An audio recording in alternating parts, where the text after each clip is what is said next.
and for making this RSS happens. Right. In the house we have about 119, 118 if we are to minus myself and Miss Zai. I'm gonna share my screen now. Yeah. We shall go get straight to the point. I do not wish to delay. Okay, hold on now. Let me just work things out on my end. Okay, right. Okay, how do I go about? Okay, let me just share the full screen. Okay, so today we'll be looking at publication in scientific journal for scholarly journal writing. And I'm from social science, so I'll be sharing a lot on how to publish and what are the tips and the traits in terms of how do we submit to a journal and how do we provide a good paper. Okay, but in any way, this is not a lecture. This is just a sharing and some tips based on my experiences all this while writing Hello, for ya. the journal. Okay. Yes, Oh, Myro, ini. if you have nothing to say, please mute yourself, Myro. Thank you. Okay. My name is Suffian Hadi. I'm coordinator currently at the Department of Admissions and Promotions at the Institute of Postgraduate Studies. A little bit of my background. Um, my my faculty, I actually belong to the Faculty of Communication and Media Studies. I'm in the area of advertising. Okay, I did my PhD in Communication and Media Studies at UiTM, and previously my master's is in Corporate Communication at UPM, and my first degree is English, also at UPM. My research interest would be in science and science communication, health communication, social media, youth campaign management, and talking about research methodology. I'm more into qualitative methodology. Okay, I do have some experiences in quantitative, but these days for the past 3-4 years, I've been focusing a lot on qualitative methodology. Okay, as far as the experience concerned, I'm the consultant or assessor for APAC for the Ministry of International Trade and Industry. I'm also the MQA auditors. I'm the consultant main researcher for Health Literacy Index from the at the Ministry of Health Malaysia. In terms of writing and editing, I've served as managing editor, section editor, review editor, and be part of the editorial boards for various journals and book publication. I'm also an active journal reviewer for various journals locally and abroad. And at OUM, I'm also subject matter expert for subject module revision. Okay, so these are some of my details and my work experiences. Right. Oops. Okay, before we go on, I would like to put things into perspective. Okay, none of us is a good writer. Okay, to be a good writer, okay, it doesn't involve talent, but it involves exercise and skills. It involves practice. Okay, there's no shortcut to it. All right. Even though you say there's ChatGPT now, there's Grammarly now, there's Quillbot now, but none of that, okay, matters when we talk about harnessing our skills. So if you look at this meme, to be a good writer is 3% talent, and most of the time 97% not being distracted by the internet. I think that speaks volume to us, isn't it? It happens to me as well. Whenever I say, okay, I'm going to take 5, I'm going to spend my time on the internet surfing or, refreshing my timeline, that 5 minutes turns to 5 hours or 3 hours. So that's just crazy. So discipline is very important when you are a writer, and by extension here, when you are doing a scholarly studies in master's or PhD, obviously being a good writer is a compulsory, is a requirement. Okay, so how do you become a good writer? There's no shortcut to it. You have to write, and write. So that takes us to this. Why do you need to publish? Okay, number one, not because your supervisor forced you to write, not because it's your KPI, but it should start with your peak interest. It should start with your determination that you want to do this because you are in this. Okay, by right, you are in this because you love it. Okay, when we publish because we have something important to say. Obviously, when you are doing masters or PhD, you are contributing, come what may, small or large, contributing to the body of knowledge. So you have something to say, then why not share it, right? Because when you share it, it allows for people to examine your work, for people to comment on your work, for people to compliment on your work. Okay, although complimentary should come later. Okay, the most important thing is that when we publish, we allow people to examine, to thoroughly look at our paper and to provide suggestions.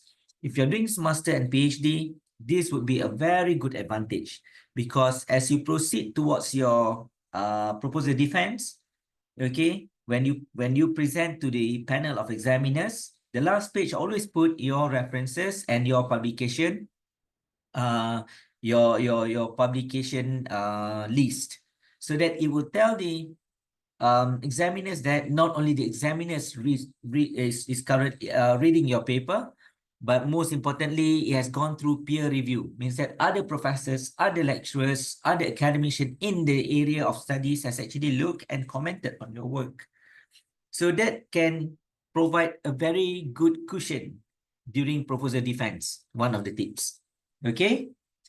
And thirdly, obviously, when we publish, we get our work in a high impact factor journal. So there are some tips for you to choose where to find a good high impact factor. We'll look into that later. But when we publish, we have to also be very selective because there are so many journals out there for you to publish. But the most important thing is that you need to publish in the relevant journals so that your work is read by relevant academician or relevant party that can provide beneficial feedback to your work.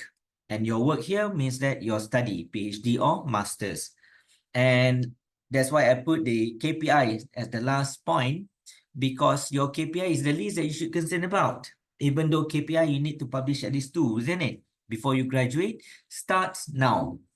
Okay, do not wait until the end, because I've seen a lot of cases, students cannot graduate because they haven't published. 6 months before Viva, then only they remember that they need to publish. Now what they had to do is that the supervisor are in a panic mode, you are as students are in panic mode. Starts early, okay? Because we are all, by extension, when we talk about writers, as students of masters and PhD, we are all, in fact, researchers. So when we become a researcher, we need to employ, we need to understand the habits of highly effective researchers. That's very important, because when you play, you play. But when you work, you work. Look at this image of memes of Albert Einstein. He's known to be as #1 scholars in the world, isn't it, in the physics area? Okay, but look at him. He can also have his playful side. Doesn't mean that when you become students of masters or PhD, you have to be serious all the time. There's just a total crazy thoughts. It's not, okay? Take things lightly. You have to be very, you have to see things in a in different perspective at all time, as a students, as a researchers, as a students of PhD, or as a postgraduate students. Why? Because when you do a study, okay, when you do whatever research that you are doing, whatever area that you are, research of area that you are conducting, you must be able for different perspective to seep in so that you leave no stone unturned. It allows you to look at the issue at hand in different angle, okay? That's very important. And from this, it can be turned into a paper. Because sometimes you're, say for example, your supervisor says, okay, I want you to look at the body of knowledge. I don't want you to look at from the industry perspective, for example. But you have already looked at different angle, including industry perspective. So whatever that you have written there is very valuable. Can be turned into writing that you can publish in journals or in any publication. that would be a contribution on its own. Okay, so remember that. Theodore Roosevelt, one of the American presidents, yeah, he says this, when we talk about work ethic, when we talk about habits of highly successful people, okay, when you play hard. But when you work, don't play around. Take things seriously, but not too seriously lah. Okay? Time management is very important when you become a researcher, when you become a student or postgraduate, because you are expected to read and write. Okay? So it means that you need to sacrifice other interests.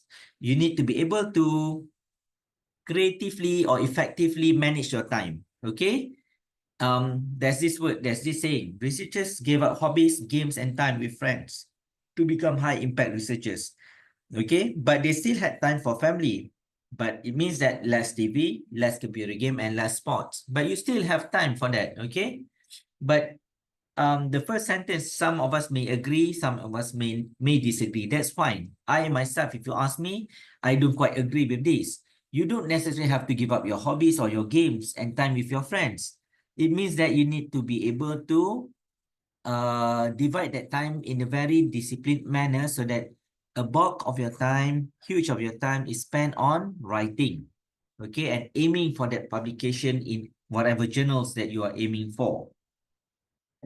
So this is our end game, right? All of us, I'm sure all of you, you are in your first semester, if I'm not mistaken, okay? This is what you want to see at the end of your study, isn't it? That hardbound cover, the all-encompassing, your contribution to the body of knowledge, okay? Even though you're not writing to publish in a scientific journal, when you become a student, this is the thing that you are going to write. Writing thesis or report. And they are like learned skill. It is about, writing for a thesis it is all about learned skill. Learned skill means that, how do you learn the skills? Through your writing over the course of 2 years, 3 years, 4 years, 5 years of your master's or PhD studies. Remember that. Why is it called learned skill? Because you learn, you fall, you stumble, you pick it up, you improve. How do you do that? When you publish to a journal. Because when you publish to a journal, what will happen? This will happen. If I may take your attention to the right-hand side of the slides, the image here, where I put a red dotted line, okay, dotted box here, rejection rate. Look, these are all journals and these are all rejection rate. Very high rejection rate. But don't let these, okay, demotivate you. Remember, when we deal with rejection, we try again. We pick ourselves up, compose ourselves, and improve. Okay? This is what we call learned skill. Okay? Even Nobel laureates get rejection letters from journals. Okay? And you may need to play ping pong with the paper. Ping pong means that this is not accepted, then you make some changes, you submit again to another journal.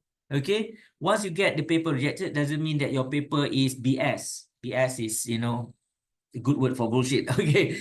Doesn't mean that your paper is worthless. It means that it may not necessarily, okay, be in the area of the particular journal that you submitted. You may want to try again. Go find another journal, a lesser journal, for example. Okay? Submit the paper to another journal within 1 month. Okay? And then you did not revise a paper every time it is rejected. Remember that. Unless the paper is accepted with correction, then if you still want to submit to that particular journal, you do the correction, submit to the reviewer. See the reviewer's comment, resubmit again. Okay? I myself, when I publish to a Q1 journal, my experience that we get not only rejection, we also get major correction. We have to go through like 3 or 4 times, like a ping pong with the reviewer. This they agree, this they don't agree, resubmit again, and then they find out something else. We have to revise, we have to respond to it. And when we talk about revision, doesn't necessarily means that you have to agree to what the reviewer says. If you say you do not agree, do not want to make such changes, then you need to provide explanation. That's all. Okay? But if a paper is rejected like 4 times, there is a serious flaw in the paper. You need to review, take a step back, make significant changes to it. You find and fix the problem. Okay? because the same referee might get it again. Remember how a journal operates is that they appoint reviewer from all over the world. And this reviewer does not belong to that particular journal. This reviewer also work with another journals as well. Okay, I myself, as I showed earlier in my profile, I'm a reviewer for many journals. If you submit to PLOS ONE, I see this paper, I don't agree, then I reject the paper. If you don't make a changes based on the revision or comments, then you submit to another journal. For example, okay, if I'm the one that sees it again, then I might be cautious, okay, because I've seen it. So be very strategic about it, okay? Again, if you look at this image, rejection rate is very high. So don't be afraid, don't be discouraged when you submit to a journal. Okay? So these are some of the practical tips before we write to know that whether this is the right journal for us or not. I cannot be, sorry, I cannot be specifics because I do not know the area of studies. There are 116 now of you, 118 of you here. Okay, and a lot of us are from different areas of study. So I have to be generic in my explanation. Okay.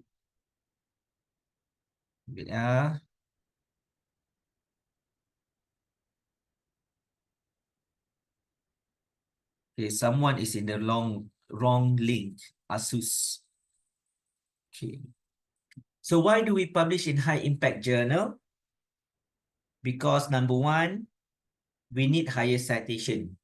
Okay, when you have when the journal have higher citation rates, meaning that your article when you write, other people will also it makes your paper visible. Okay, when your paper visible, people would love to cite your paper as well. Okay, or read your paper. Higher reading rate means your article get read by more researchers. More researchers read your paper means that you get more recognition in terms of scholarly contribution. And the more the recognition is what you want because, okay, it helps you in your viva.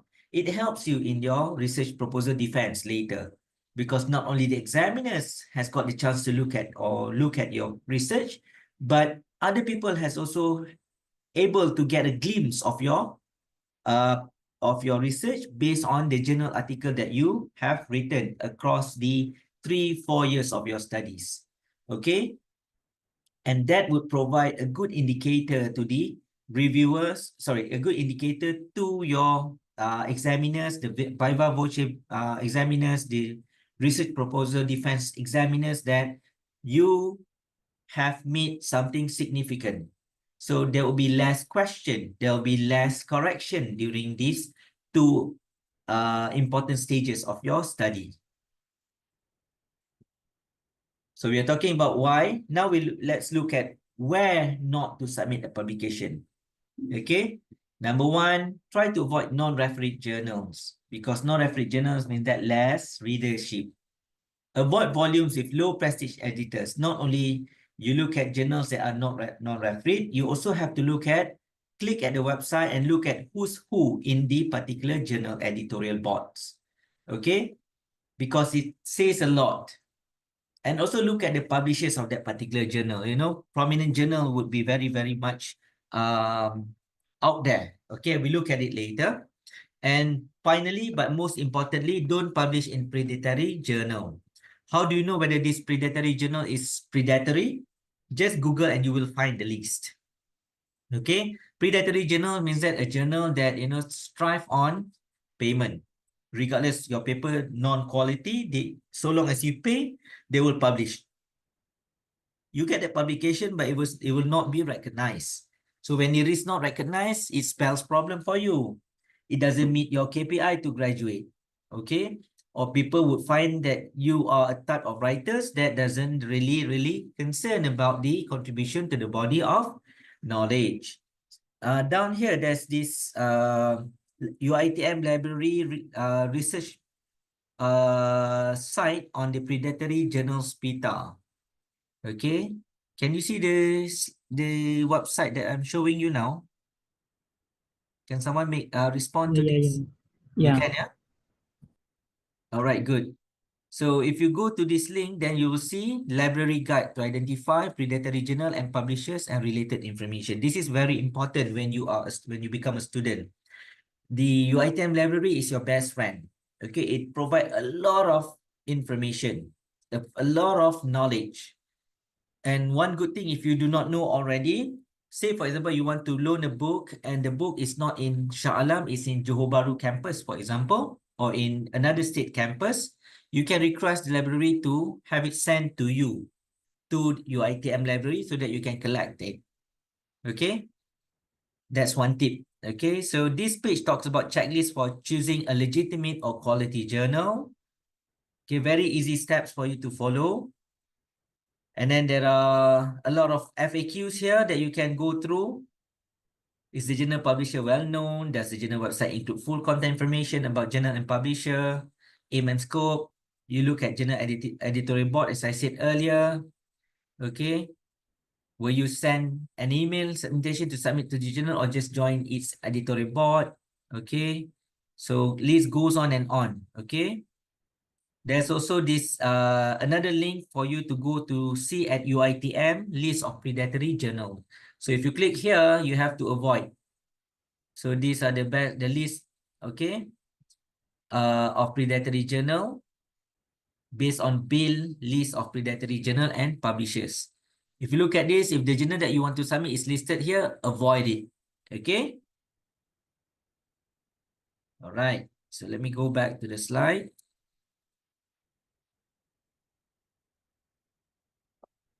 So coming back, how do we go and choose a right journal? Number one, you identify the subject area. You found a journal, look at the focus. Why is this journal significant?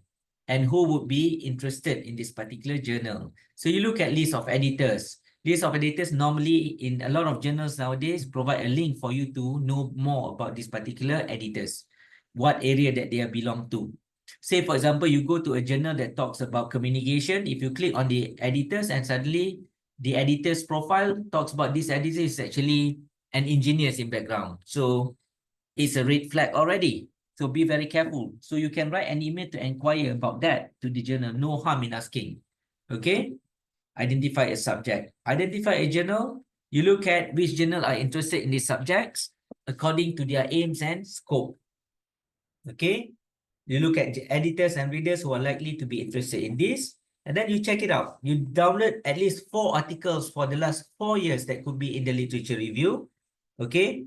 Then if it's not possible, because some journal, they don't allow us, it's not open access. You have to pay for that service. So if you're looking for open access, then if the journal doesn't allow you to download, then you have to move on, unless you're willing to spend on that particular article. Okay, there are some articles that cost around $50, $25, okay, which you have to pay to unlock and to print or to download that particular article. Okay, so the best way is again to go to UiTM library, because they would have the journal that they subscribe that can be very beneficial for the student. Means that you log in with your UiTM student ID, okay, then you can download that particular article if it's paid, and then if UiTM subscribe to it, then you can get it for free. So how to find a suitable journal? There are a lot of journal, but I'm going to highlight only 3 very powerful journal here. Publishers: Emerald Publishing, Elsevier, and Clarivate Web of Science. So these 3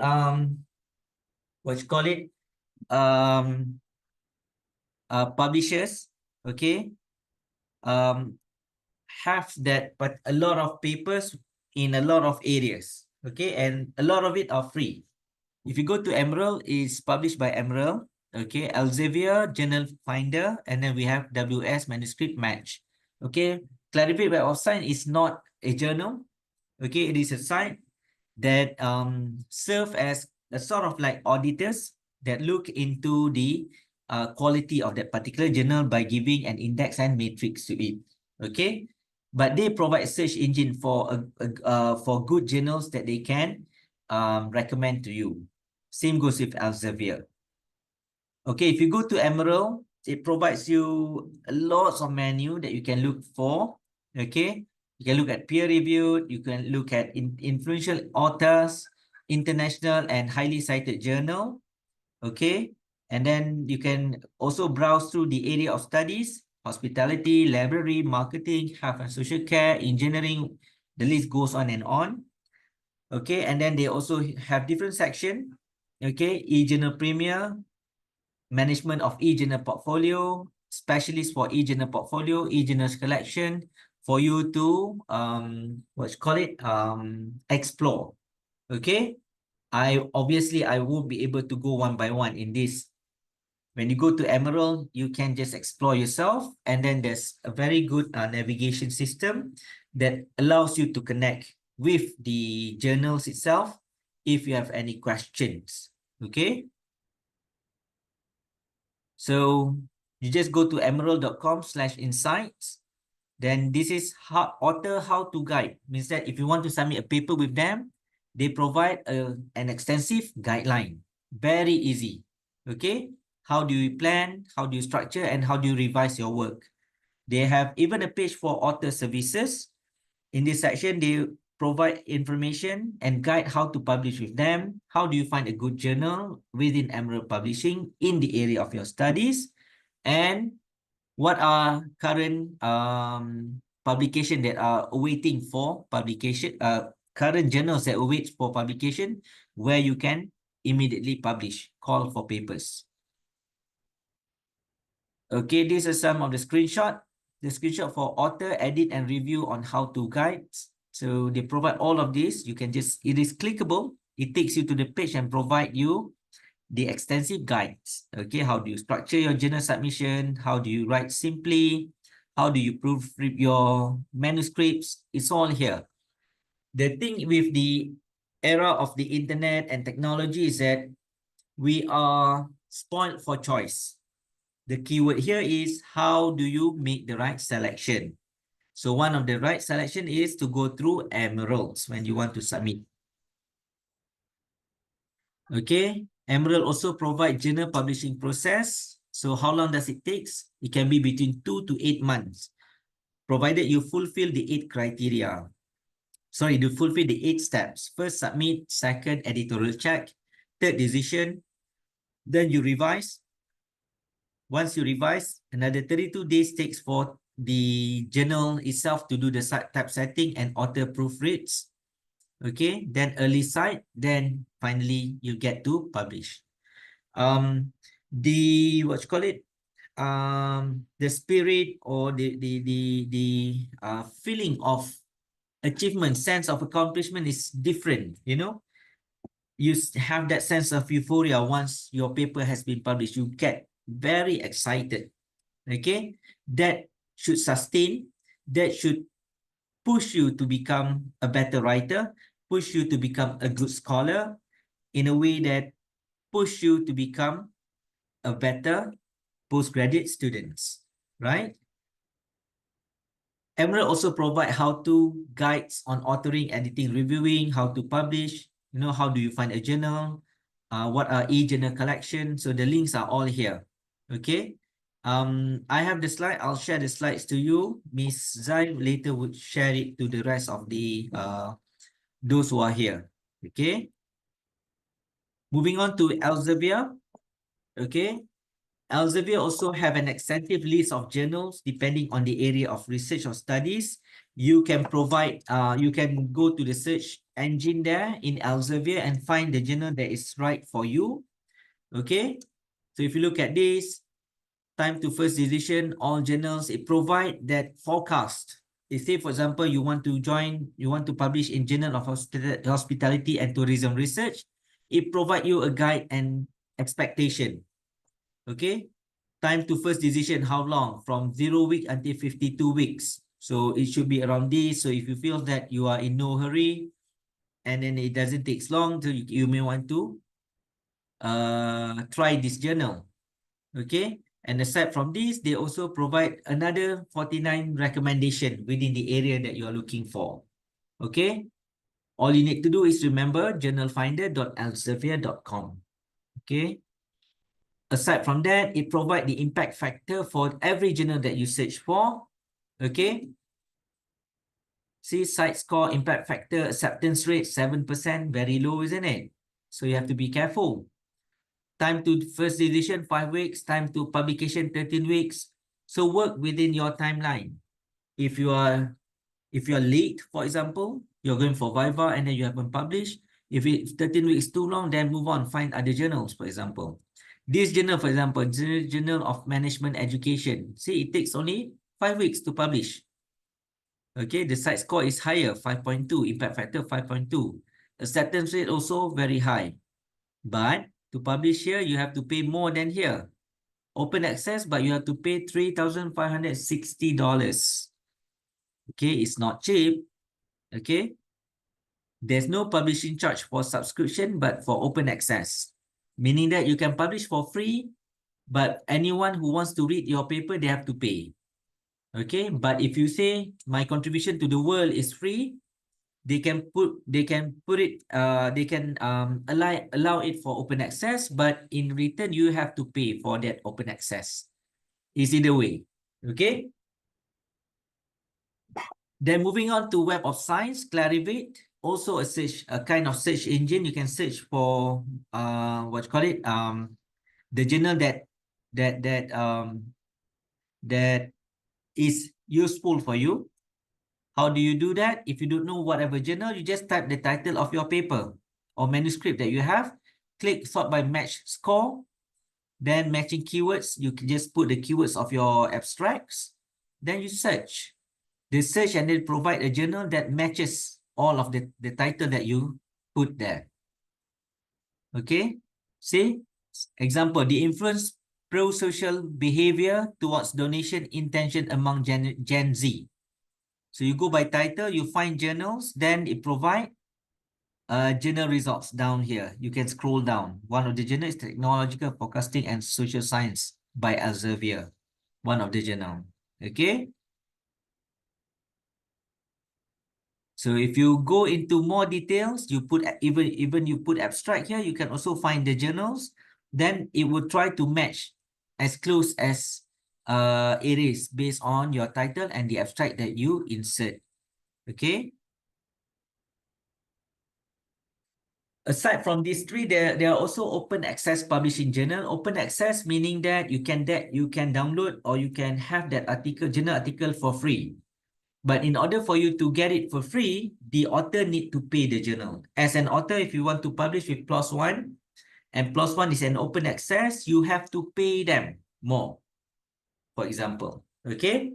If you say, I don't want to pay, they say they can publish for free, but those who wants to read or to download your article, they have to pay in return. Okay? It's either that. Okay? There's also Sage Open. There's Elsevier, as I said earlier. There's Springer. And there's also Scopus or WOS Index. Aside from Clarivate or WOS, Web of Science, you can also go to Scopus website to find the journal or article, a very good ones. Okay? Because our key denominator, our key indicators when we look for a good journal normally is either Scopus or WOS Index. If it's indexed in Scopus or WOS, then the journal is a good one. Because Scopus is very strict, they provide audit for all journals that are indexed by them. Okay, meaning that if this year you are good, next year you're not good, they can put you below rank or they can remove you from the index. Okay, so a lot of journals are afraid of that because it spells problem for them. Okay, but it gives an added advantage to us as writer. All right. Now that takes us to the types of manuscript. Okay. Mizai, can we have like maybe 2 or 3 minutes break for us to just freshen ourselves? Okay, Doctor. Okay. All right, we take 3 minutes. We come back at 11. No, now it's 10:51. I'll see you back at 10:55. Okay. Just freshen up. I don't want to keep on talking. All right.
Okay, all okay, yeah? Have you taken your break a little bit just to freshen up, eat some sandwich or drink some water? Okay, awesome. Okay, now let's continue with the slides. Okay, you're now looking at the types of manuscript. Okay, a lot of us think that when we talk about writing for a journal, there's only one type of manuscript, but rest assured, there are more than one type of manuscript. Yeah, let us look at it. Okay, as far as we're concerned, there are three types of manuscript, and often manuscript is called scientific paper. Scientific paper, you don't be alert lah. Don't say that, oh gosh, I'm a social science student, so therefore I am not eligible for scientific paper.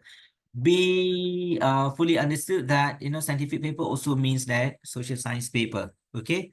Because everything that you do when it is done systematically, when there are process and procedures, it is a scientific paper, okay? It is not, it is a non-fiction paper, okay? So number one, the first type of manuscript would be the full articles or original articles. So these are the things that we normally send to or any journal, yeah? It is often substantial and and significant completed pieces of research. Meaning that if you have gone through the research, what you call it, proposal defense, and then you have gone through the pilot test, for example, okay? So you have a preliminary findings, or you want to use your RO1. From RO1, you are able to produce a paper. So you can take one part of your PhD or master's and published, okay? And get some comment from the reviewers on how to improve RO1, for example. It is called full articles or original articles. Also remember that you do not need to complete all chapter until chapter 5 that you then only you publish a paper. Often the early part of your study, the literature review that you have gone through with your supervisor can be churned into an full paper. So do not get discouraged, okay? Or do not be afraid, says that, oh gosh, I say I have to wait until chapter 4 until I have my research findings, then only I can publish a paper.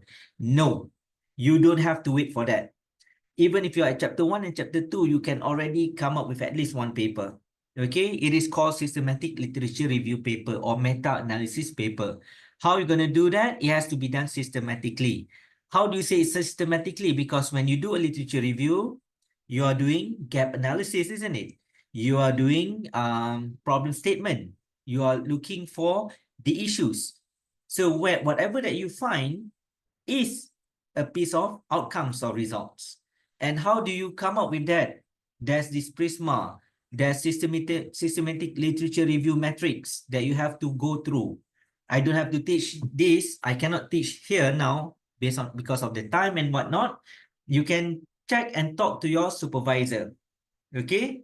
Or you can just Google how to write a systematic literature review article, okay?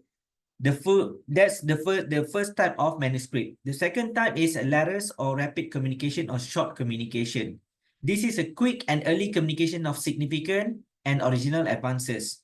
It is much shorter than full articles. You have to check the limitation, and not all journals provide the segment on letters or rapid communication or short communication. Normally, number 2 always been sent or done by prominent scholar or a senior scholars. Okay, those who have names in the area of studies or area of research. Say, for example, in my area, health communication, Eisenbach from Germany, okay, is the what's called guru in health communication. So he often write a letters or rapid communication or short communication to a good journals to provide an insight and forecast of what's new and what's next in the area of health communication, for example. Okay, that's number 2. The third manuscript would be review papers or perspective paper. This is a comprehensive summary of recent development on a specific topic. This you can do. Because when you do a chapter 2, when you do literature review, gap analysis, aside from systematic literature review paper, you can also create come into a perspective paper or review papers. Okay, it is aimed at to highlight important previously reported points. That's what we do in literature review, isn't it? We read journals after journals after journals. We create a table. We identify what are the issues that has been covered and what are the significant contributions. So from that, you are able to twist that and change that into review papers. Okay, but review papers, it is often you receive that invitation. But remember, okay, we are out there. It's a dog-eat-dog world in academic even. Okay, even if you're not invited, you can still send a pre-submission inquiry letter to us. I have these review papers or perspective papers I would like to submit to your journal. Would you be able to look through it and consider for it? Okay. So remember that you are at your early stage doesn't mean that, my God, I have to wait next year, or I have to wait in 3 or 4 more semesters before I can even write a paper. The answer is wrong. Okay? If you are a master's or PhD by research, your chapter 1 can be turned into a full articles or original articles, or even number 3, review papers or perspective papers. Okay? All you need to do is number 1, the will. Number 2, communicate with your supervisor. And number 3, find out how to prepare this paper, because each journal have their own format. So follow the format. Okay? No, what you call it? Don't be afraid or don't be shy to ask. Okay? If you're not sure, just ask. If your lecturer or your supervisor are not aware or are not sure, go straight to the journal sources and ask them. Inshallah, you get the help. Okay, this is what my PS here means. What you can do is convert literature review to review paper, chapter 1 or chapter 2. Remember, when you write chapter 2, it's a lot, it's huge writings, isn't it? It's a stacks of writing, and this can be simplified into 10 or 15 pages of a good quality paper that fulfill the requirement of full articles or review papers. Use that to your advantage. Once you publish, if it's Scopus, okay, if it's index, then you are already safe. Because when you're in your 3rd year, 4th year, when you want to go for Viva, you already have your publication, don't have to worry anymore. That will be behind you. Now you can focus on your Viva. Okay? A lot of us fall into that challenges. You have your mind worrying about Viva, about submission, about this and that, and suddenly it triggers you that you haven't submitted the requirement. You haven't fulfilled the requirement. Okay, so you are at the 1st semester, so try and start early. Okay. Now, moving on to another part, article structure. As I said earlier, you know, each article has, each journal have their own, what you call it, each journal have their own format. So you have to follow strictly or religiously what they want, okay? But normally any journal in the world, this would be the basics structure, yeah? What would it be? The general structure of a full article. Normally, any article would have these 8 areas. Number 1, title. Number 2, list of authors and their affiliation. Number 3, abstract. Number 4, below abstract, 5 keywords. Number 5, the main body. Okay. Main body covers IMRAT. IMRAT is basics matrix. IMRAT means that your main body must have a section on introduction, a sections on methodologies, a sections on results, and finally discussion. Oh, okay, or conclusions. Number 6, acknowledgements. Number 7, references. And number 8, supplementary materials. All papers would have this. Okay. Structure of writing. So what is needed in every part of your writing? If you look at the memes here, you know, this is us, isn't it? When you begin editing the first draft, dark and difficult times ahead. Okay. Soon we all face the choice between what is right and what is easy. That's us, isn't it? With ChatGPT, the temptation is very, very high, isn't it? We felt that, you know, ChatGPT write me 1,000 essay about structural engineering. Yeah, ChatGPT can write for you, but if you look or if you read very carefully what is written by ChatGPT, it's all rubbish. Your supervisor, the lecturer would easily notify that. It use all this bombastic word, all of these, good terminologies and whatnot, but it doesn't carry any significant meaning. So be very careful when you want to use ChatGPT. I'm not saying that you cannot use. What I'm saying is that technology is there. You need to embrace technology. You need to be ethical when doing it. Okay? Preamble, when we talk about manuscripts, sending your work out there, there are plenty of ways to get our research out in the world. Okay? It can be from open access journal to preprint platforms, It can be online, it can be offline. Okay, but obviously our inclination is toward publishing in a journal that have high scores in citation metrics, because we need to get, when we publish, obviously we want, number one, people to read, number two, people to comment on our work, and number three, people to cite our work. That would make us somebody, that would make our work recognized, that would make our study even stronger, especially when we are in pursuit of master's or PhD degree. Okay. So the next slides forward would be some techniques and strategies that we can use. Okay. Many researchers are not aware of the assessment processes in high impact journal. The process is quite tedious. Yeah. In the age where our information at our disposal, this I've already said. Yeah. These metrics have become shorthand for where to focus our limited time, because we have so much time that sometimes we forgot that it takes times also to publish a good article, right? So high impact journals, what they are looking for: high quality manuscripts. When we talk about high quality manuscript, number one, the style of writings. Number two, the significance of contribution. Okay, you not only we are talking about knowledge of the reader, but also clearly communicate the results, how you explain, okay, your study. So this, if you look at this image here, these are some of the top paper. We have Lancet, Nature, Elsevier, JAMA, BMC, IEEE, PubMed, and Springer. Some of the top 100 journals. Number one journal in the world is the Lancet. Yeah, very difficult to publish in. Okay, the first part of any writing of any paper would be abstract. Okay, when we talk about abstract, abstract serves like a door. No, sorry. Yeah, it's like a door to your paper. Because when people read your abstract, they should be able to understand what your paper is about.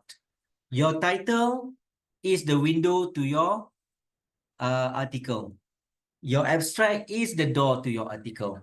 Window means that it provides a glimpse. People can peep through and decide whether this title is interesting or not. Once they are interested, then they will go into reading the abstract. They will not go straight and reading your full paper. They will read the abstract. If they understand what the abstract is, what are the introduction, what is the problem, what is the objective, what is the findings, then only they will decide to download and start citing your work. So your abstract must be as interesting as your title, as important as your title. Okay? Because abstract allows us to locate paper in relation to larger debates and identify perspective. Okay? It's very difficult to write abstract, and I always say this to my student. Don't worry about writing an abstract. Abstract should only be written once you complete your articles, because then only you can simplify it into 250 to 300 words only. If you start writing your abstract, then only you write, sometimes you get lost in translation. You get lost in all of these debates and introduction and explanation. Sometimes your abstract does not mirror what your full paper is. So I always say this to my student: abstract should only be written at the end of your article or once you complete your article. Abstract should focus on the questions, issues, or problems that you want to explore or examine. Abstract also provide an anchor because to the argument by outlining research, sample, and analysis. Abstract should also report major findings relevant to the argument. Remember, report on major findings, meaning that you simplify it. If there are 3 or 4 findings, you don't report all in abstract. You just make one general statement about all 4 findings that you have. Abstract also should argue, provide an open argument, and let the audience think of the direction of your paper, okay, from the perspective of your study. All right? It's very challenging. I'm not going to say difficult, but it's challenging to write an abstract because you are given 250 to 300 words only, where you have to condense everything into that particular short paragraph. Okay? When we talk about abstract, consider it as the advertisement to your article. You are advertising your article. You give a teaser. That's an abstract. Abstract should summarize only. Plus minus 300 words that include the problem, objective, method, results, and conclusions of the whole paper that you have written about 8,000 words to. Okay? Remember that the title is the simplest statement about the content of your article. So once people see the title, your title is attractive, interested to them, then only they read the abstract. You advertise, you tease them. Okay, it allows you to elaborate each major section of the article. Abstract should give sufficient details so the reader can decide whether they want to download or not. Okay, together with the title, abstract should be able to stand on its own, and you don't put references, citation, table, all of that. Do not put in the abstract. This is what I meant. Many authors write abstract last to reflect article's content accurately. Okay, so that's what an abstract is. These are some of the examples. How do you write an abstract? What are the key components in an abstract? Bear in mind, abstract is about 200 to 300 words only, and you have to have all this. You have to provide one sentence about backgrounds, one sentence about one or two sentences about methods, one sentence or two sentences about results, conclusions. Okay, but there must be. You cannot put references, you cannot put discussion, and you cannot put figures. The first 4 is enough. Background, you provide reminder, brief statement of the main objective. Should be short to the point. 2 or 3 sentences are generally sufficient. Background also, you identify gap in knowledge that you hope to fill. Methods, you provide, whether this is quali or quanti or mixed method, your sampling technique, okay? But all in a short sentences or short explanation. Okay. Then after abstract, let's move on to literature review. Okay. Literature review is also part of the introduction. Okay. When I put literature review here, it is when we talk about manuscript, it is at the introduction section. Okay. Introduction, and some journal requires a literature review section. So that depends. Some journal, they don't have literature review section, but literature review has to be discussed sufficiently at the introduction. Okay. When we talk about literature review, you need to achieve this higher level of taxonomy of objective, which is to synthesize. Okay, summarize is only at bachelor degree level or diploma level. We don't do that anymore, yeah? Postgraduate, we are looking at how your ability to synthesize all of the literature that you read. Meaning that no point of putting citation after citation if there's no explanation in the context of your study. Okay? Because I've seen too often that, a lot of writer in one paragraph, they put 4, 5 citation that makes into a very long paragraph. But it then create a questions in me. So what? When there's a so what question by the editor or by the reviewer, that's where the problem comes in. Because we are not able to find connection between citation 1 to citation 2, citation 3, citation 4. Remember, when you have 4 different citations, this comes from 4 different studies. How do you find the relationships in the context of your research? You need to be able to analyze, evaluate, or synthesize the information. You compare, you contrast, you categorize, you interpret. Okay? This is important because you need to organize and characterize your discussion. That's what I mean that at highest level, you have to be able to synthesize, not summarize anymore. Summarize is just, you say what it means. That's all. Okay? Synthesize is about interpretation in the context of your study. Okay? Then moving on to the next stage, methodology. Okay? Methodology means that you describe sufficient detail to allow exact replication of the study. Methodology section also, you need to do some citation because you need to relate to the topic. Okay? And then it has to be arranged in logical order.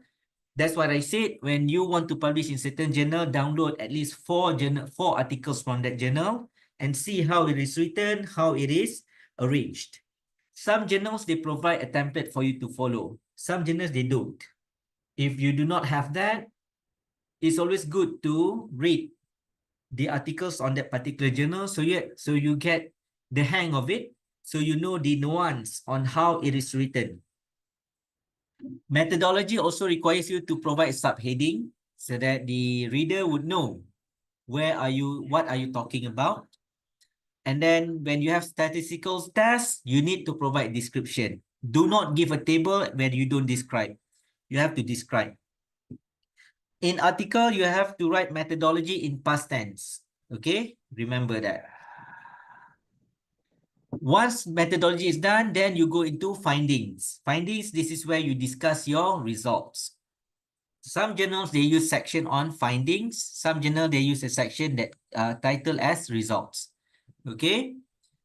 All results must be presented. If you have statistical tests, it is presented in table. You must report it. You must explain it. You have to summarize the data in tables and figures. Do not just provide data or tables without explaining it. Okay. And each table and figure used must be referred to in the text, and it has to be self-explanatory. And remember, at finding section, write in past tense. Because why? Because you are reporting. Once you finish presenting your results, then you have a section on discussion. Okay, this differs, depend on journal. If you're doing qualitative, normally results and discussions is in one section. Because you are doing qualitative, qualitative is that this is where you present the findings and then you discuss right away the interpretation. What does it means contextually? What does it means in terms of matrix and whatnot. But if you're doing quantitative, normally a lot of journals, they use different section. Results, one section where you present all the table, you explain what the table means and what are the results. And discussion is where you interpret what does it means in terms of the study, in terms of the industry, in terms of the context.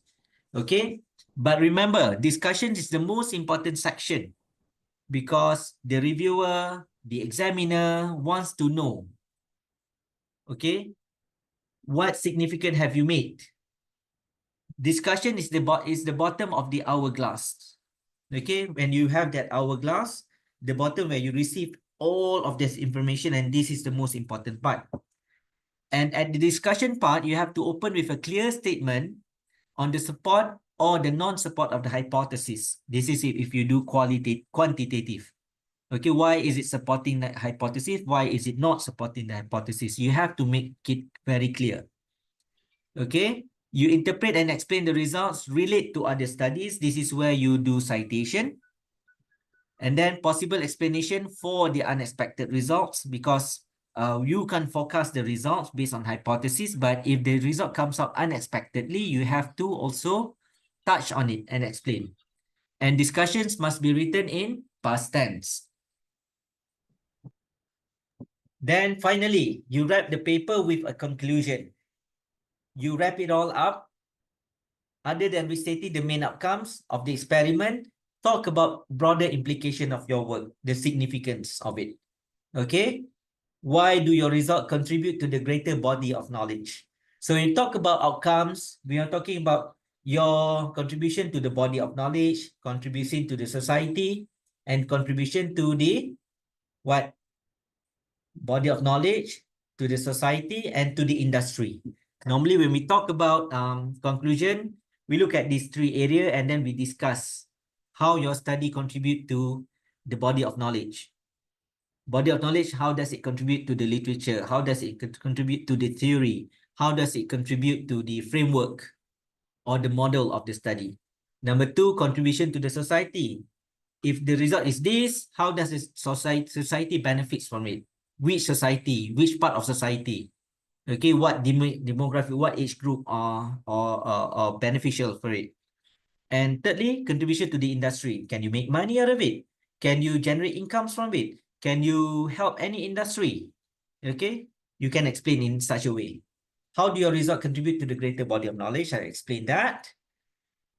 All right. By answering particular question, how does your work raise more questions? And this is what we call future of the study, limitation of your study, and what can be done next if you are to replicate or if you are to extend or expand your study. Do your results suggest any future experiment? Remember, end with a bang, not a whimper. End with a bang means that something that hold on dear to, that have that potential for other people to pick up from where you left. Okay.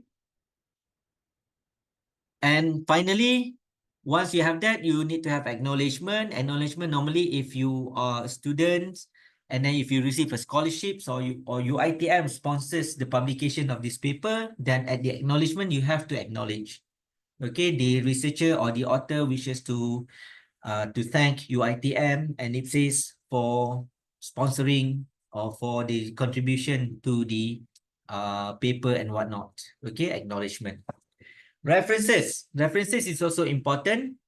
You have to follow the journal style in detail. Okay. Look at it. If they're using APA, if they are using Harvard style, if they're using IEEE, there are so many citation style that you have to follow. Yeah. But the most common would be APA style citation. The next common thing, normally IEEE style. Okay. All citations in the reference section must be present in the text of the paper. If you cite, make sure you provide a reference. Okay. Likewise, every text citation must have an entry in the reference section.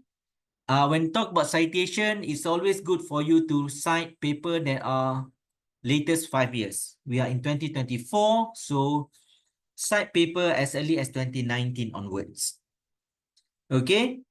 And cite, not some journals, they require for you to cite at least 2 articles from their journal. So you have to follow that, then follow that. And then you can also cite your own papers. There are some discussions, some people agree, some people don't agree. But some of the argument is that if you don't cite your own paper, then who's going to cite it? Who's going to create that? So I always believe in moderation. You can cite your own paper, but do not cite more than 2, for example, in one article. Otherwise, you fall into SS. Otherwise, we can all fall into SS. You know what is SS? Short sendiri. You don't want that, right? You can cite your own paper, I believe. This is my personal opinion, yeah, depending on the journal. My opinion, you can cite your own paper, but not more than 2 times in one paper. Okay? If you cite them like 10 times your own paper, then people would just say have that perceptions that, you know, something off, something amiss there. Okay? List of authors is also important. List of authors, the orders of authors is very important because it tells the weightage of that contribution that authors made. Okay? If there are 5 authors, then you have to really arrange it. If you're the main author, obviously you are the first one, followed by the second, third, fourth, and fifth. Authorship is important, like us lecturers, if we have various contributors from various universities, because it shows, you know, academic collaboration. But as a student, normally you write your name and your supervisor. Normally, if you are the main author, your supervisor will become corresponding author because the weightage of author and corresponding author are the same. Okay, but in order for you to graduate, okay, requirement to graduate, you have to be the main author. Means that the first author is you. So remember that. Don't put your supervisor's name first. Okay. Later, your ITM will not consider you as the main author. Therefore, they will say that you have not fulfilled the PhD requirement or master's requirement. Okay. When you want to prepare the three matrix when preparing a manuscript, the three C's, okay, is clear, concise, and continuity. When you write a paper, your sentence, your paragraph, okay, it has to be clear, it has to be concise, and it has to provide continuity from one argument or from one discussions to another. Do not create a jumpy section or jumpy sentence. You say you claim this, but you explain something else. What does it mean by clarity? You say what you mean. Convey the exact meaning. You are not a Shakespeare. You don't go and beat around the bush. Okay? Be very clear. And then you have to write from reader's point of view, not your point of view, because you write, after all, is for your reader to benefit. So always think ahead what your reader would think or what your reader would understand. So clarity also talks about how you write in a logical, simple and systematic way. This is the easiest way to ensure a clarity in your writing. Conciseness. What does it mean by conciseness? Your paper should be concise. Your writing should be concise. Means that story should be told with fewest words and illustrations. Okay? Means that if you can explain it in one paragraph, why use 4 paragraphs? Isn't it? Otherwise, you'd be rambling over and over again. So try to be as simple. Okay? And sometimes illustration, diagram helps. Use that because it helps in the conciseness and clarity. Report quality is often inversely related to report length. Or people always say that the longer the better. No. Scientific paper sometimes, does not require a lot of writings. So long as you meet the requirement, that's good enough. Remember that readers are interested to see the conclusion and supporting evidence. They want to get this quickly because they are also doing a research. The reason they read from yours is they need to know what is it, what are the results and what are the findings, and how this could contribute in their research. Do not condense paper at the expense of readers in understanding. So another way to look at it, the vice versa part of it is that you try to be short, but do not make it too short that you want to expedite everything. That's not good either. Give enough information to enable your reader to understand what you are describing and why you are describing it. Make your paper brief but comprehensible. Okay? So these are all guide actually. Okay? It depends on the journal. Some journal, they only require you to write between 5,000 words to 8,000 words. That's when the struggle comes. Because all of us can write a lot, but not many people have the power or the ability to write in a concise way. Okay, so that's why I said earlier on, practice is very important. The difficult the journals, the bigger the challenge, that's where you should be heading to. Okay, it provide you with the practice that you need. And thirdly is continuity. Continuity means that you should tell a complete story. Okay? You need to look at the continuity between one sentence to the next, one paragraph to the next, one section to the next. So there are 3 phases of continuity. Continuity between sentences, continuity between paragraphs, and continuity between sections. My background is language, English. So I always been thought that you have to look at paragraph sense. Because with a good paragraph sense, then only people are able to see the whole picture in terms of the description of it. Okay? Paragraph sense, we are talking about from the sentence, at the beginning of the sentence, which we call the topic sentence. When you have a topic sentence, this is where you state your claim. From the sentence, from the topic sentence, then only you follows by what? Elaboration. Elaboration means that an extension of what you mean in the first statement. You elaborate in 2 or 3 sentences. Then thirdly, you provide evidence because this is a scientific writing after all. Evidence comes in the form of citation. put one or two citations, then only you close that citations with synthesizing that information. Okay? Style of writing varies. Topic sentence may not necessarily be at the beginning of the paragraph. It can be sometimes at the last paragraph, last sentence of the paragraph, depending whether you are synthesizing it or not. Okay? This is some of the some of the example of connectors and linkers. You can just Google and there are plenty of it. Okay? When you want to add clause, for example, you use and as well as, moreover. When you want to describe sequencing, you use these words. When you want to illustrate something or provide example, you use these words. When you want to compare, when you want to qualify, contrast, when you want to show cause and effect, when you want to summarize, when you want to emphasize. So these are the words. There are plenty of it. I don't really have to give you. You can just Google. It's all out there. Okay. Remember the top of the hourglass. 3 things. In your writing, when you want to publish, you have to establish context of the research. Means that you need to be able, in the introduction, explain current understanding of the topic, and then at the findings and discussion, present findings of the other studies. How is it similar? You present only studies that are directly related to your work. This is important. Okay, do not go beat around the bush. Do not cite some studies that have nothing to do with your research. What is the unique feature of the study relative to the previous work? How does it differ, your work with the previous study?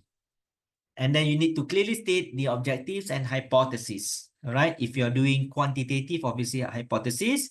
If you're doing qualitative, objective and RQ surface enough, yeah? So this is the top of the hourglass, the 3 things that you need to remember. These are some of the guidelines. It may not be necessary fit into the journal, but this is basics. Okay. Abstract between 200 to 50. Introduction between 500 to 1,000 words. Literature review 1,000 to 2,000 words. Method and material between 500 to 1,000 words. Results 500 to 1,500 words. Discussion 1,000 to 1,500 words. Conclusion. And then lastly, your title. So title, a lot of journal provide a maximum cap number. Your title should be between 8 to 15 words only. Okay. So abstract, what are the purpose? What is the purpose? Is a mini version of the paper. It should be written in simple past, refer to work that has been done. So what are the elements required? So this table, I think, very, very important for you to know, especially a novice writer or an early writer. Okay. As it says here, there is no one best way to organize the paper. What you see here is a framework, okay? And writing style can differ from one style to another, okay? So just check on the general requirement. But basically, these are the things that are required. And what are the purposes of each of this section? And this page provide verb tense, very important. What are the verb tense that you need to use in every section? And what would the elements that you should put into it? Okay. I think the slide you can share, you can get from Miss Zai later, right? You don't have to screenshot or take photo lah. I'm sure some of you is doing that now. So just chill and listen to my voice. Wow. Okay. Now the summary. Okay. Summary of the whole thing that we have. This is some of another way to look at it. Okay, if you look it into a diagram style or in the boxes style, title, abstract, introduction, method, result, discussion, and references. And these are descriptors of what does introduction means, what does methods means, what does results means, what discussions means, and what references means, and what are the things that you need to include in this section. Okay, but basically, from this and this is basically the same. Okay. So basically there are 1, 2, 3, 4, 5, 6 important sections in a journal article. Okay.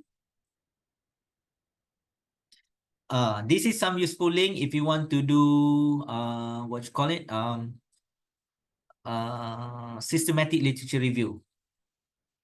Okay, let's see if I can open this Prisma page. Okay, it's not there. Okay, let's see if I can open here. Prisma 2000. Okay. If you want to do systematic literature review, you can check here, Prisma 2020 flow diagram. Okay, you can download here. It can show you what are the steps needed when you want to write SLR, systematic literature review. And Schemago is a page where you want to identify which journal have tier, whether it's Scopus or Index or which Q1 or Q2, Q3. Let's see, for example, can you see the link that the page that I'm at now? Forgot to ask. Can someone respond? No, doctor, we're still on the slides. Oh, you see on the slide. Okay, let me stop Yes. sharing. Let me just share. Okay. Okay, this is Schemago. Can you see it now?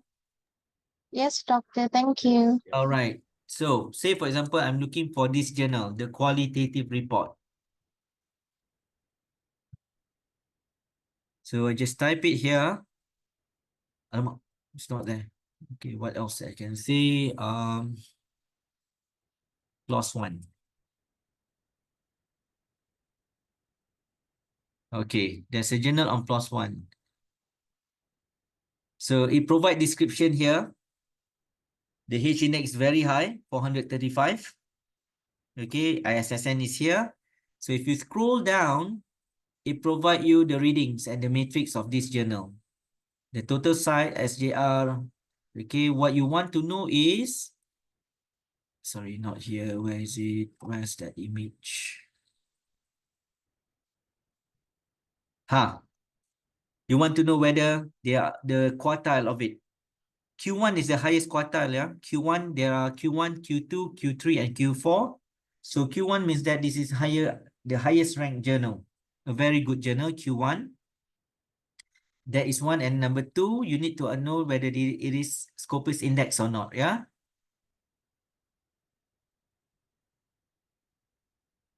Okay. So quartiles, it is now Q1 in multidisciplinary. So you can check BMC research report, scientific report, and whether it stands on other metrics of similar journals. Okay. Just some of the example, yeah. Let me take you back to this. Okay.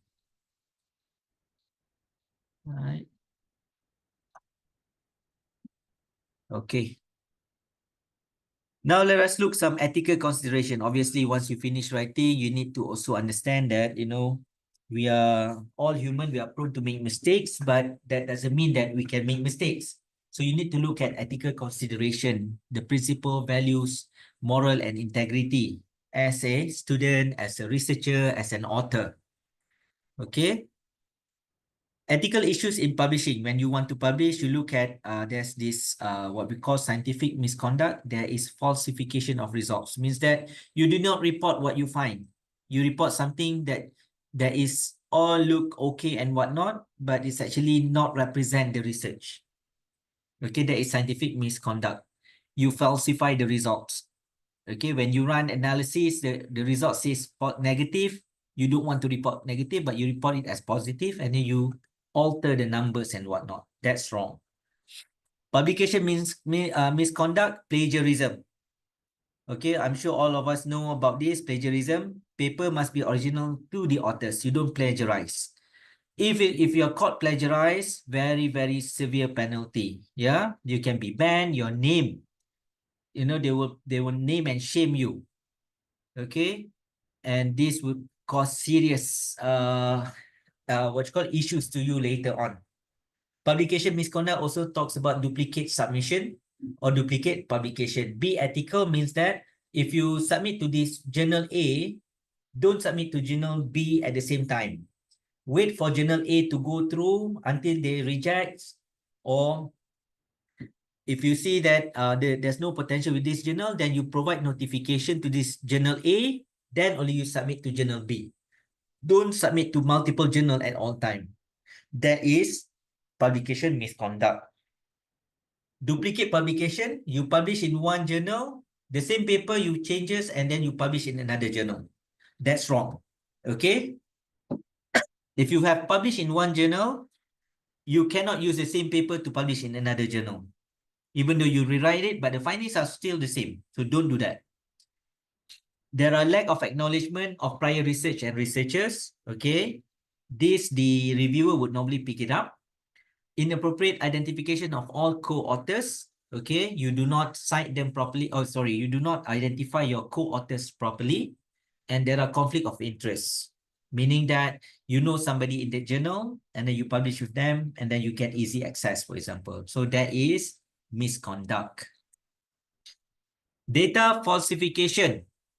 This is by quotation from Professor Richard Hawkes. Yeah, he says that fabrication is making up of data or results and recording or reporting them to your benefits. Okay. He says that fabrication of research data hits at the heart of our responsibility to society. Okay, the reputation of our institution, the trust between the public and biomedical research community, if you're in science, and our personal credibility and that of our mentors, our colleagues. You see, when you fabricate, when you falsify data, it doesn't hit you, but it hits your ecosystem around you. It can waste time of others. Try to replicate false data, especially when people want to cite you, people want to replicate your study, they have been misled. And it could cost them millions of dollars, for example, buying things that they felt that this is good because you report it as good, where in fact you changed it. Okay? Remember, this is scientific study, scientific paper. So be very careful. As early as 17th century, it says that the most dangerous of all falsehood is a slightly distorted truth. Okay, means that you manipulate. Manipulation is also a form of fabrication and falsification. If it's wrong, say what it means. This is what it means by 3 C's earlier, isn't it? Clarity, coherence, and continuity. The word that you choose can be manipulated, so be very careful. Multiple submission, what does it mean? It saves you your time, but wastes editors and reviewers' time. Everyone is doing reviewing your paper, then you get the most or the least comments. That's where you submit. Okay? It's unethical. Editorial process of your manuscript will be completely stopped if duplicate submissions are discovered. Because remember, reviewers and editors, they talk to each other. Okay? Mr. Howard from editor, the International Journal of Coal Geology says this. It is considered to be unethical. We have thrown out a paper when an author was caught doing this, and I believe that the other journal did the same thing. You see, that's how severe it is when you do multiple submissions. So do not send your manuscript to second journal until you receive a final decision of the first journal. This is what I said, right? If the final decision of the first journal says they reject, then fine lah. You can send to another paper. If it's a major revision, and then when you go through, you found that you didn't agree a lot of it, then you just officially inform the journal A, dear editor, we have decided to officially withdraw our paper from your journal. Then the end of it, then you submit to the second journal. Okay, that's the ethical way to do it. In the end, the key when you talk about publication or publishing in a journal, the key is to just start writing. If you don't start, you will never finish. We can do this. Okay, remember that. So these are some of the references that I got from. Okay. And with that, I thank you. Assalamualaikum. I hand the session back to Miss Kuzaima. Waalaikumsalam. Okay, that's a Any- question. Yeah, any Q&A for Dr. Suffian? Yeah, you can ask me by switching on your audio, or you can just type it. I can just read from here. There's a question from Hassanal JKK and Sabah. Possible to publish a journal article, same field but unrelated to the study in the thesis? Yes, but the final say would definitely be your supervisor. Because your supervisor will say that you're publishing a paper, you get that what you call it, colleagues, but as far as the requirements is concerned, from UiTM, it has to be within the area of your study. Okay, but for the betterment of knowledge, yes, you can, no problem. But I'm sure your supervisor would require you to actually submit a journal article in relation to what you are doing in your study. Yeah. Doctor, can it be a simplified or a simple version of the simple version of our thesis for the paper? Yes. That's why I said the literature review, because normally literature review talks about what your study is all about. But it has gone through a comprehensive analysis by looking at previous studies. Because when normally my experience when students do literature review chapter 2, yeah, the least number of